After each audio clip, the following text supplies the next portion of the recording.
Salam jemaat terkasih, salam sejahtera. Sebagai sebuah persekutuan, kita patut saling membangun dan menguatkan. Dalam terang dan gelapnya kehidupan, Tuhan selalu bersama kita. Dia senantiasa hadir dalam semua peristiwa hidup, bahkan saat kita meragukan kehadirannya. Di tengah persekutuan saat ini, dengan penuh sukacita, mari kita berdiri datang menghadap Tuhan Maha Mulia dengan menaikkan pujian bagi kemuliaannya.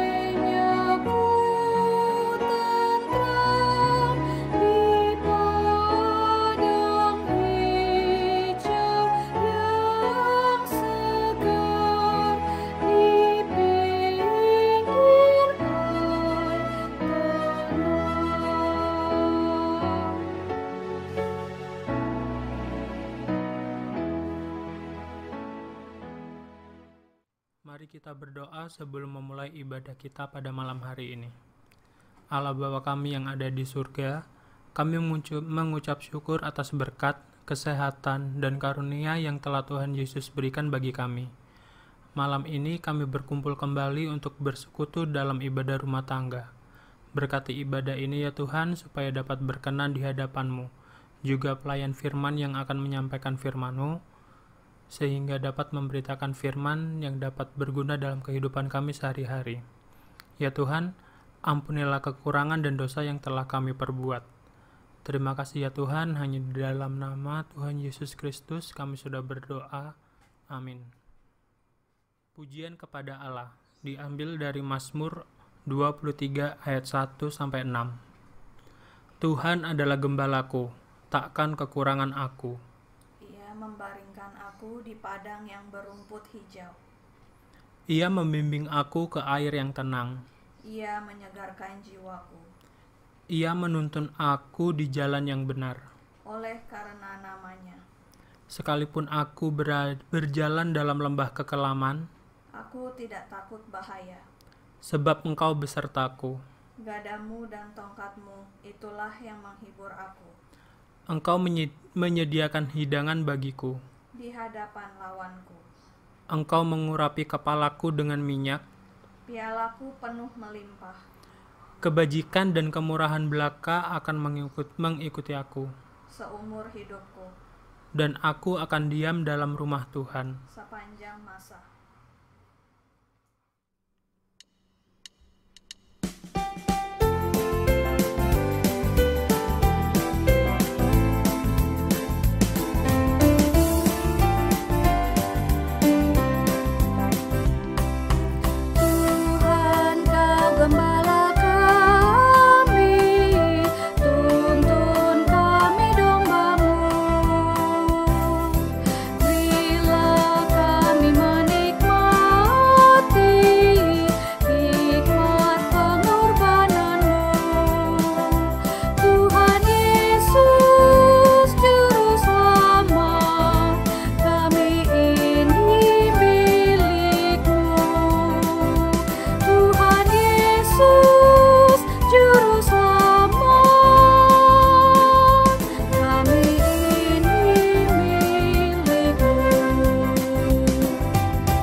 Jemaat Tuhan, mari kita bersama-sama berdoa sebelum kita membaca dan merenungkan firman Tuhan. Ya Allah Bapa, sumber kehidupan kami, saatnya kami akan mendengarkan firman-Mu. Bukalah hati dan pikiran kami, terangilah kami dengan kuasa Roh Kudus, agar firman yang diberitakan boleh kami pahami, kami mengerti dan kami lakukan dalam hidup beriman kami. Bersabdalah kepada kami ya Tuhan, karena kami anak-anak-Mu telah siap untuk mendengarkannya. Amin.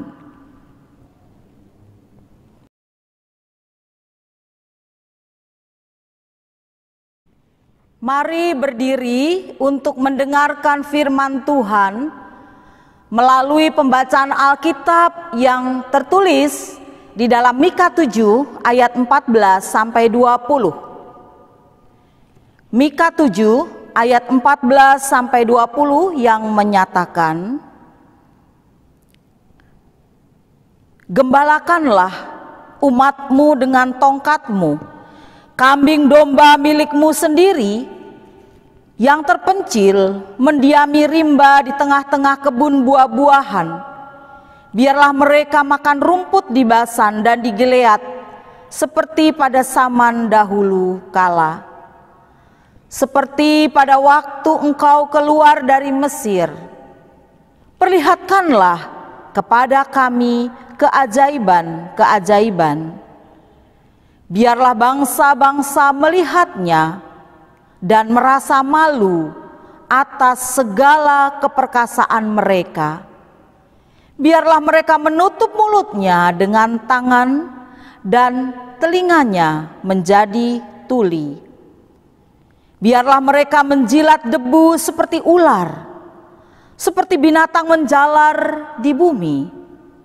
Biarlah mereka keluar dengan gemetar dari kubunya dan datang kepada Tuhan Allah kami dengan gentar, dengan takut kepadamu. Siapakah Allah seperti Engkau yang mengampuni dosa dan yang memaafkan pelanggaran dari sisa-sisa miliknya sendiri, yang tidak bertahan dalam murkanya untuk seterusnya, melainkan berkenan kepada kasih setia? Biarlah Ia kembali menyayangi kita, menghapuskan kesalahan-kesalahan kita, dan melemparkan segala dosa kita ke dalam tubir-tubir laut. Kiranya Engkau menunjukkan setiamu kepada Yakub dan kasih-Mu kepada Abraham, seperti yang telah Kau janjikan dengan bersumpah kepada nenek moyang kami sejak zaman purba kala. Demikian pembacaan Alkitab. Haleluya.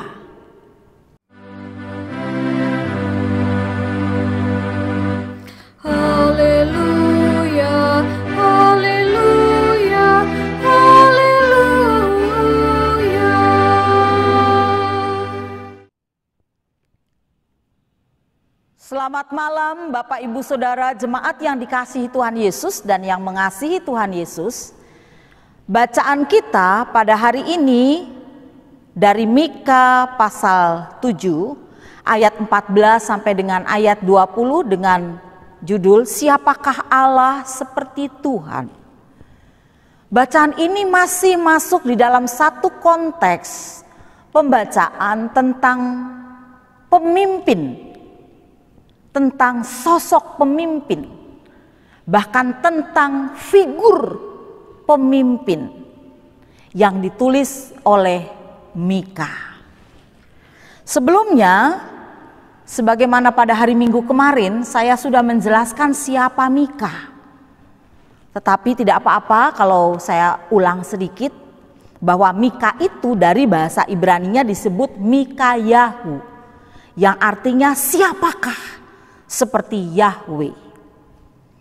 Nabi Mika ini dia berasal dari kota kecil Moreset Gad di bagian selatan Yehuda, satu wilayah pertanian yang sangat subur, sekitar 40 km barat daya Yerusalem.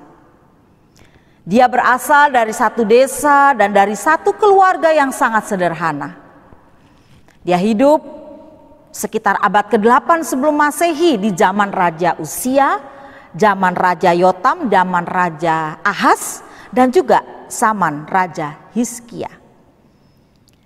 Nabi Mika ini pada saat dia bekerja, pada saat dia melayani sama dengan Nabi Yesaya, artinya sesaman, satu zaman.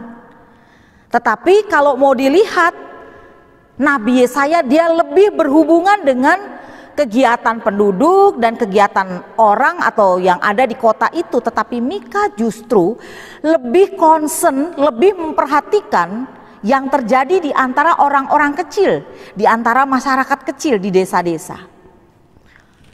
Dan dalam suara kenabiannya, dalam tugas profetisnya, Mika dia lebih banyak menyoroti isu-isu sosial keagamaan. Sedangkan Yesaya lebih berperan langsung dalam kehidupan politik kerajaan. Mika ketika dia dipanggil oleh Tuhan sebagai seorang nabi di desa, dia dengan berani mengutuk para pemimpin di Yehuda yang pernah korup, bahkan nabi-nabi palsu juga yang menyebarkan berita-berita tidak baik. Dia juga mengutuk para pemimpin, yaitu imam-imam yang hidup dengan jahat, fasik, atau bahkan dia juga mengutuk pedagang-pedagang yang tidak jujur, suka berbohong. Dan juga dia berani mengkritik para hakim yang main suap atau yang kena suap atau yang menerima suap. Di atas semuanya itu Mika menantang dosa-dosa yang mereka lakukan sebagai seorang pemimpin. Dia menentang, dia tidak setuju. Seharusnya seorang pemimpin sikapnya, perilakunya tidak seperti itu. Tetapi dengan berani Nabi Mika ini mau mengatakan bahwa kalau pemimpin yang ada punya sikap, perilaku seperti itu, ada kebejatan moral juga, keserakahan, kekikiran, bahkan yang sangat ironis, mereka percaya Yahweh, tetapi di sisi lain lebih lagi mereka juga percaya kepada berhala-berhala. Mika menentang itu karena Mika juga tahu semua sikap perilaku yang mereka lakukan itu pasti ditentang oleh Tuhan. Dan itu mengingatkan kepada umat bahwa dampak dari proses kepemimpinan yang seperti ini, saudara-saudara, yang terus-menerus bersikeras melakukan kejahatan demi kejahatan, kelak kerajaan mereka, yaitu kerajaan Israel utara, ibu kotanya Samaria, dan juga selatan, ibu kotanya Yehuda, pasti akan hancur, pasti akan diserang habis-habisan oleh bangsa yang besar, Asyur atau Syria. Bacaan minggu lalu mau mengatakan ketika dalam keterpurukan seperti ini, pemimpin minta datang kepada Tuhan, menaikkan doanya. Tetapi Tuhan tidak mau dengar. Kenapa? Karena sudah begitu banyak kejahatan demi kejahatan yang mereka lakukan. Mereka tidak memperhatikan rakyatnya. Yang seharusnya rakyatnya ditolong, yang seharusnya rakyat juga hidup pada saat itu dengan sukacita, dengan damai sejahtera, tetapi rakyat tidak menikmati dan tidak merasakannya. Nah sekarang saudara-saudara, teks kita mau berbicara tentang doa minta tindakan dan belas kasihan Tuhan. Kebutuhan seorang pemimpin dimanapun ya Bapak Ibu, tidak hanya tentunya dalam konteks Mika, tetapi juga dalam konteks kita sekarang ini, hadirnya seorang pemimpin itu sangat dibutuhkan oleh masyarakat. Tetapi pertanyaannya pemimpin yang seperti apa? Tentu saja pemimpin yang jujur, pemimpin yang adil, pemimpin yang bertanggung jawab, pemimpin yang memperhatikan rakyatnya, pemimpin yang tidak semena-mena, pemimpin yang tidak arogan, pemimpin yang tidak hanya mementingkan dirinya sendiri atau bahkan keluarganya, tidak. Tapi seorang pemimpin yang punya figur kepemimpinan, sosoknya itu bisa dicontoh, bisa digugu dan ditiru, bisa menjadi panutan, bisa menjadi teladan. Pemimpin yang seperti apa? Seperti yang saya katakan itu tadi. Ya, satu kata saja, baik.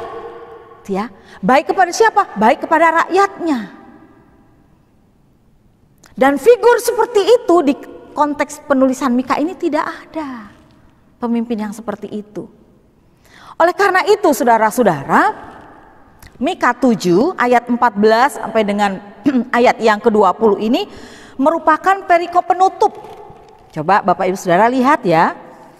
Buka Alkitabnya silahkan di rumah. Penutup dari kitab Mika di sini. Yang memberikan kabar, yang memberikan penjelasan, yang memberikan makna yang sangat baik. Bahwa Nabi Mika menjelaskan atau mengungkapkan di sini bagaimana para pemimpin tetap mau datang kepada Tuhan. Nabi Mika mengungkapkan dan mengutarakan doanya kepada Allah Israel karena situasi, karena kondisi yang dialami oleh Israel, oleh para pemimpin yang pernah datang kepada Tuhan minta didengar doanya, tapi Tuhan tidak dengar. Nabi Mika di sini mewakili saudara-saudara, mewakili keterpurukan rakyat, mewakili penderitaan rakyat. Karena apa? Karena dosa para pemimpinnya. Karena dosa mereka sendiri yang melawan, yang tidak taat kepada perintah Tuhan. Dengan melakukan tindakan atau sikap yang buruk. Tetapi mereka tetap beribadah kepada Tuhan. Tetap masih melakukan kegiatan-kegiatan rohani. Oleh karenanya Tuhan lalu membuang mereka ke Babel. Yuk kalau kita renungkan Bapak Ibu Saudara. Di satu sisi hidup mereka datang kepada Tuhan, menyembah Tuhan. Tapi menyembah Baal juga, ilah-ilah lain juga. Kehidupan sehari-harinya tidak mencerminkan apa yang mereka imani itu tadi kepada Tuhan mereka, kepada Yahweh mereka. Sungguh ironis. Ibaratnya seperti orang yang munafik. Di satu sisi mau kelihatan saleh, di satu sisi dia mau kelihatan selalu datang kepada Tuhan, melakukan kegiatan rohani, tapi di sisi lain tidak dapat dipungkiri bahwa kejahatan mereka itu merajalela.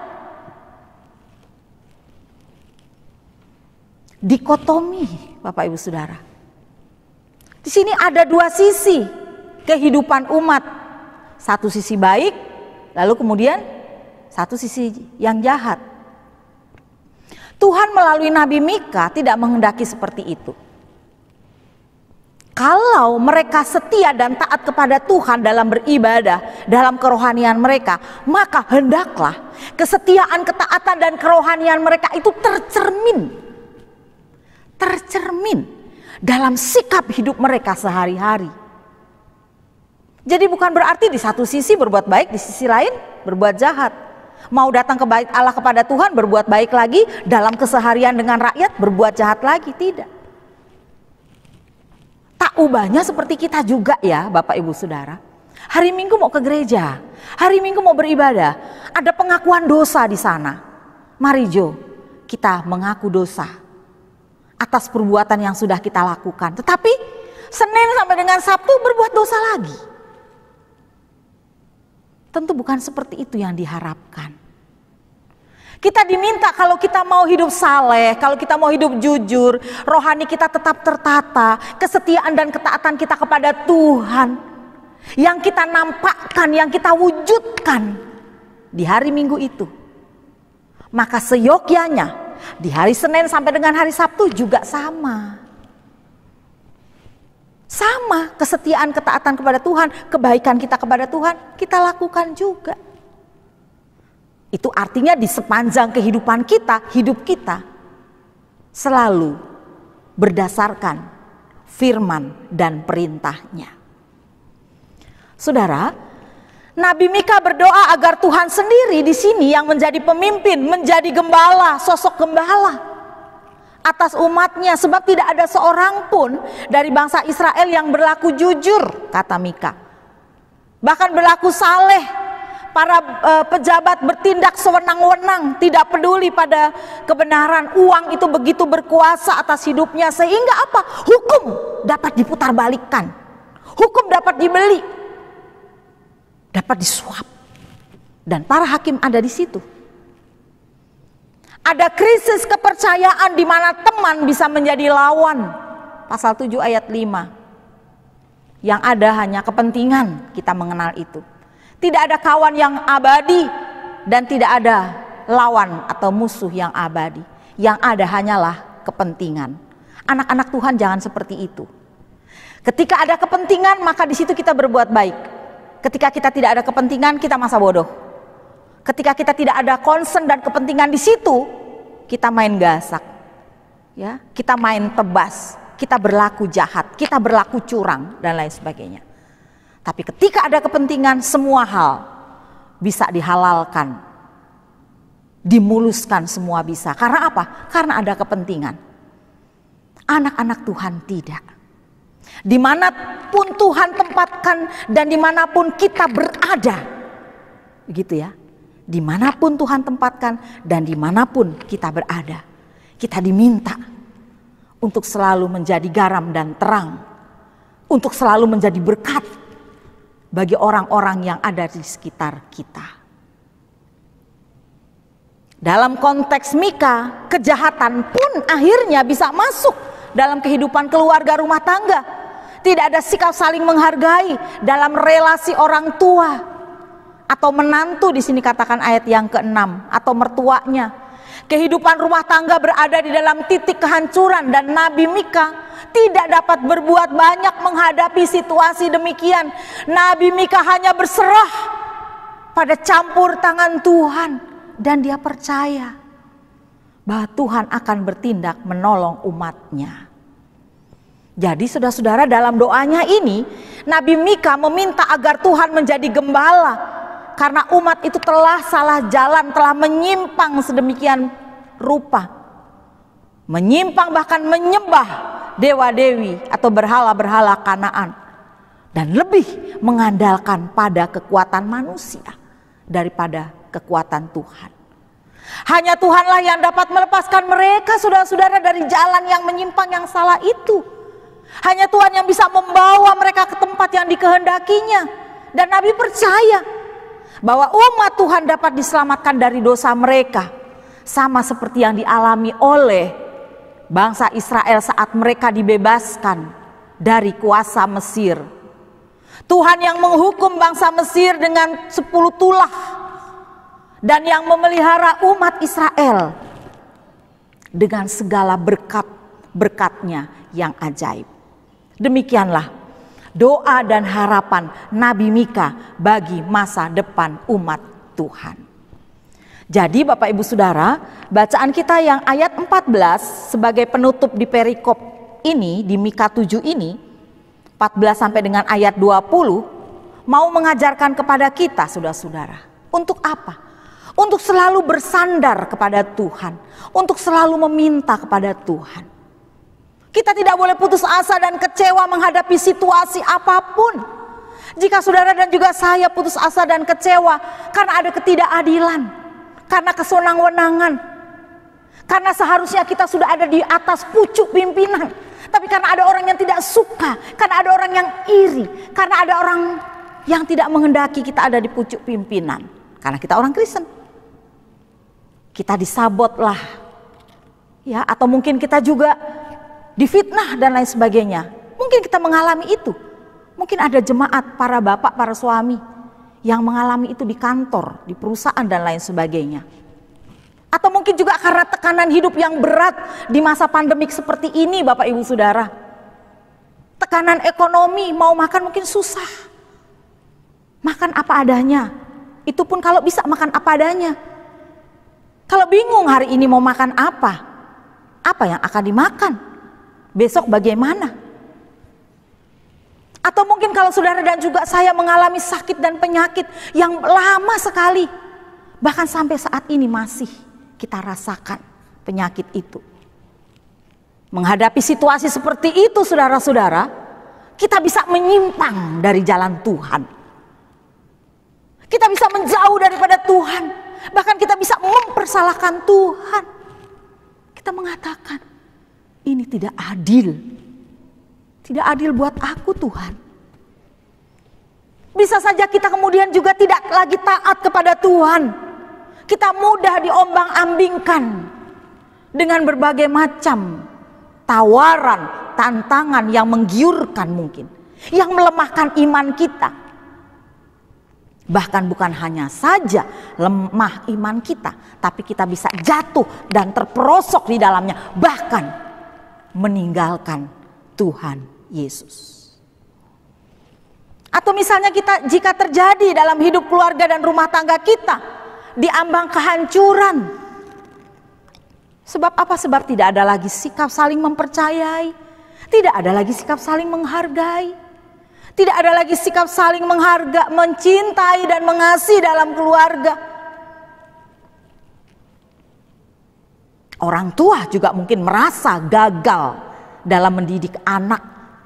Atau anak mungkin merasa kecewa dengan perlakuan orang tua, di mana orang tuanya tidak menjadi teladan baginya.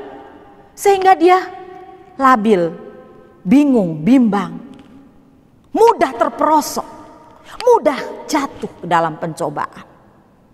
Belum lagi kalau ada tawaran-tawaran yang menggiurkan, dipaksa atau mungkin pertama-tama ditawarin barang haram yang tidak boleh, narkoba gratis. Di tengah kepusingan anak-anak, di tengah kelabilan anak-anak kita bisa terpengaruh, terperosok. Pertama gratis, kedua gratis, ketiga enak aja gratis terus. Bayar dong. Nah, kalau udah seperti ini runyam. Anak yang gak punya uang bisa ngorek dompet orang tuanya alias mencuri. Kalau mencuri gak bisa, apapun bisa dijual yang ada di rumahnya asalkan menghasilkan uang. Uangnya itu bisa beli barang haram itu tadi. Runyam. Dan orang tua merasa gagal mendidik anak, atau anak merasa kecewa.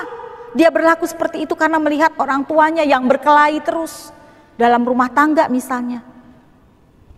Di sini kita prihatin saudara-saudara. Nah, kalau kita semua menghadapi hal yang seperti itu, siapapun bisa, siapapun dapat mengalaminya.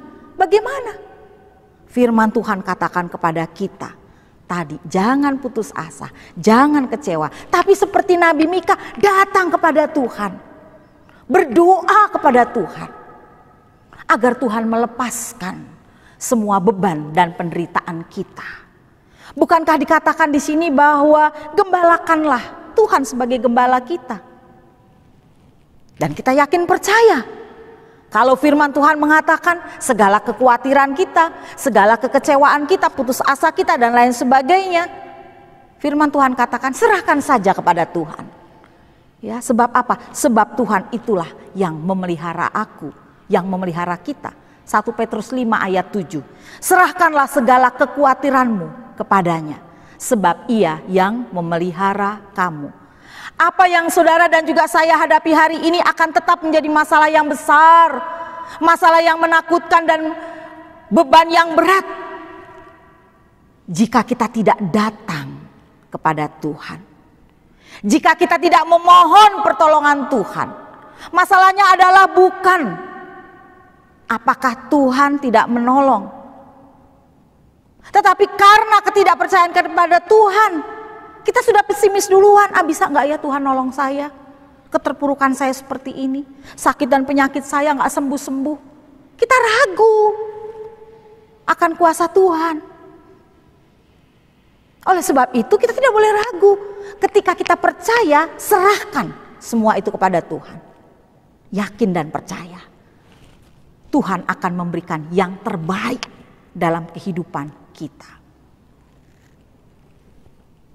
Pabrik tidak akan mengeluarkan gembok ya tanpa ada solusinya, sebuah kunci. Jadi kalau pabrik mengeluarkan gembok, kemudian gembok banyak dijual di toko-toko di mana-mana, pasti ada kuncinya. Itu satu paket. Kunci untuk apa fungsinya? Membuka gembok itu agar terbuka. Kalau tidak ada kunci itu, gembok akan tertutup terus. Sama dengan kita, saudara-saudara. Tuhan akan selalu memberikan atau menjawab setiap doa yang kita minta. Tuhan akan selalu memberikan solusi atas setiap persoalan kita, akan setiap masalah kita. Tidak pernah ada masalah yang dibiarkan oleh Tuhan begitu saja. Tidak ada. Dia pasti akan memberikan solusinya. Dia pasti akan menjawabnya. Tapi ingat, jawaban Tuhan mengabulkan doa kita, bukan kehendak kita. Kehendakku bukan, tapi kehendaknya yang terbaik pastinya dari Tuhan. Jadi berdoalah dengan iman yang kokoh ketika menghadapi berbagai macam masalah pergumulan kita. Sehingga doa kita akan memperoleh jawaban dari Tuhan. Dan kita pasti akan meyakini bahwa Tuhan akan bertindak menolong kita bagi siapa saja yang selalu berharap kepadanya. Sebab mata Tuhan tertuju kepada orang-orang benar dan telinganya kepada permohonan mereka yang minta tolong. Tetapi wajah Tuhan menentang orang-orang yang berbuat jahat. Karena itu, agar doa kita didengar, dijawab oleh Tuhan, janganlah saudara dan juga saya selalu berbuat jahat dan merancangkan kejahatan ini.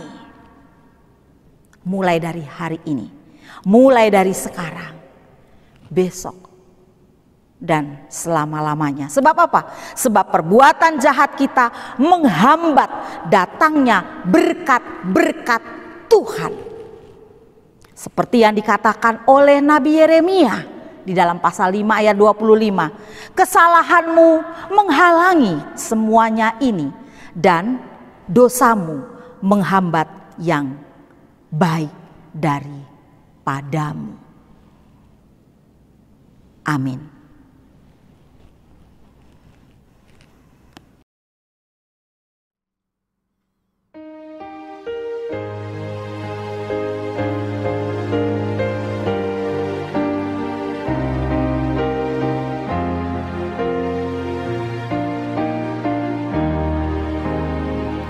Gembala baik bersuling nan merdu, membimbing aku pada air tenang dan membaringkan aku berteduh di padang rumput hijau berkenan. Oh gembalaku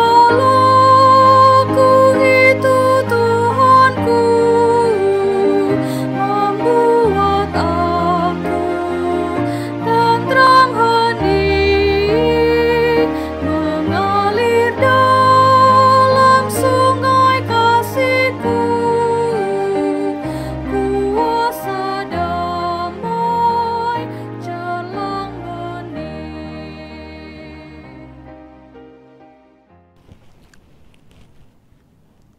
Jemaat Tuhan, mari kita menaikkan doa syafaat. Ya Allah Bapa yang kami imani, Allah Bapa yang berkuasa, Allah Bapa yang menjawab setiap permohonan, seru, pinta doa kami kepadamu. Allah Bapa yang selalu peduli kepada kehidupan kami. Allah Bapa di dalam Yesus Kristus yang selalu menyediakan keselamatan bagi kami umat-Mu, yang selalu hidupnya mau bersandar dan berharap pada kebenaran firman-Mu. Terima kasih untuk firman yang telah kami dengar, yang memberikan inspirasi bagi kami agar Bapa kami boleh berbuat yang baik, agar semua doa-doa, seru, pinta yang kami naikkan kepada Tuhan didengar oleh Tuhan, dijawab oleh Tuhan. Karena kami tahu semua perbuatan jahat yang tidak berkenan kepadamu dan terhadap sesama kami tinggalkan. Sebab kami yakin kesalahan, kejahatan kami itu dapat menghalangi berkat-berkat ilahi yang datang dari Tuhan. Dan dosa-dosa kami akan menghambat yang baik yang akan datang kepada kami. Bapa, lewat syafaat ini kami selalu berdoa untuk bangsa dan negara kami. Oleh sebab itu berikanlah yang terbaik untuk bangsa negara Indonesia ini melalui kepemimpinan Bapak Presiden Joko Widodo. Bahkan semua rencana-rencana dan program yang sudah dijalankan, bahkan akan dijalankan semua, Tuhan berkati.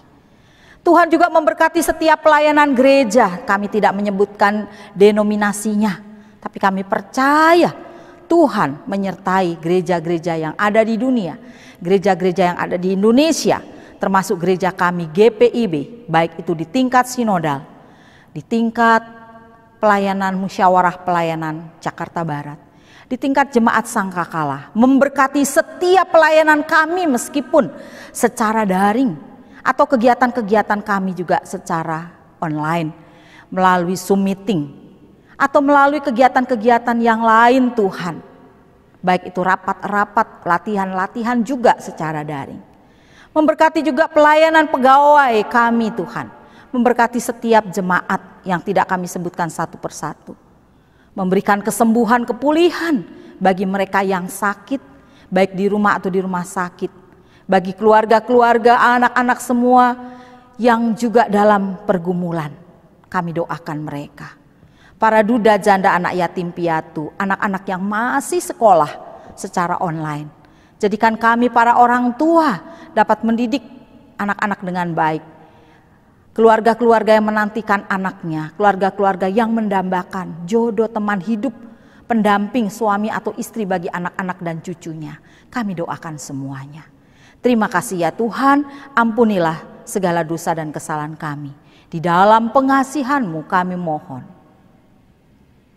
Peliharalah kami di dalam nama Tuhan Yesus yang mengajar kami berdoa bersama-sama. Bapa kami yang di surga, dikuduskanlah nama-Mu. Datanglah kerajaan-Mu, jadilah kehendak-Mu di bumi seperti surga. Berikanlah kami pada hari ini makanan kami yang secukupnya. Dan ampunilah kami akan segala kesalahan kami, seperti kami juga mengampuni orang bersalah pada kami. Dan jangan bawa kami ke dalam pencobaan, tetapi lepaskanlah kami daripada yang jahat.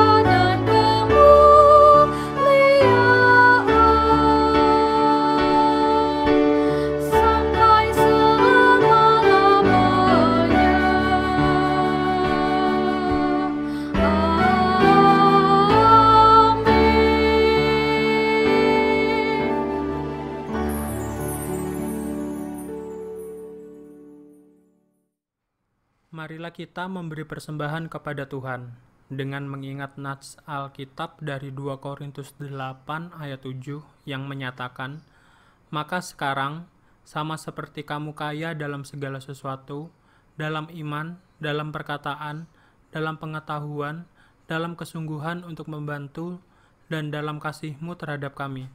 Demikianlah juga hendaknya kamu kaya dalam pelayanan kasih ini." Tuhan memberkati saudara dan persembahan saudara.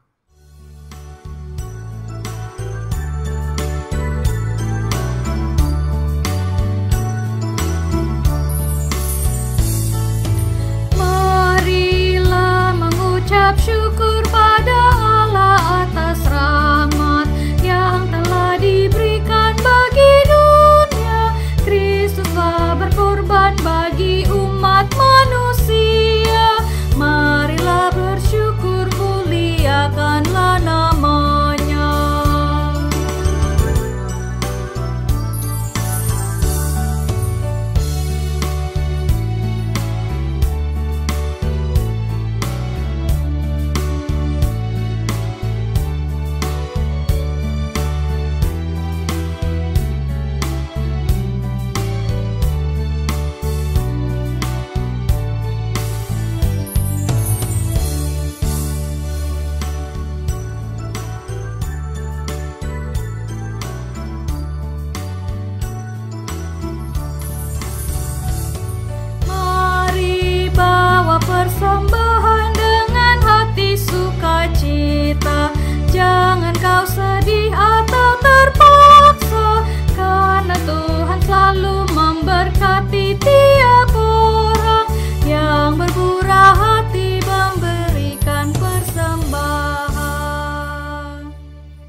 Mari kita mendoakan persembahan kita.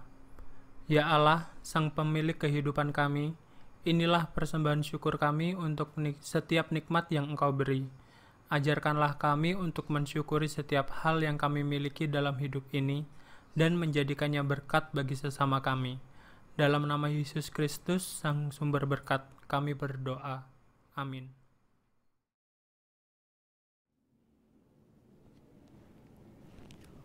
Saudara-saudara, serahkanlah segala kekhawatiranmu, ketakutanmu, kecemasanmu kepada Tuhan. Dan serahkanlah semua itu melalui doa yang bisa kita naikkan kepada Tuhan. Karena itu, agar doa kita semua didengar oleh Tuhan, dijawab oleh Tuhan, janganlah kita selalu berbuat jahat, menyakiti Tuhan, mendukacitakan hati Tuhan, dan juga menyakiti sesama kita. Mulai dari hari ini, besok, sampai selama-lamanya. Sebab perbuatan jahat yang kita lakukan itu akan menghambat datangnya berkat-berkat dari Tuhan. Kita berdiri, kita pujikan Kidung Jemaat 407.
Arahkanlah hati dan pikiran kita kepada Tuhan serta terimalah berkat-Nya. Tuhan memberkati engkau dan melindungi engkau. Tuhan menyinari engkau dengan wajah-Nya dan memberi engkau kasih karunia. Tuhan menghadapkan wajah-Nya kepadamu dan memberi engkau damai sejahtera.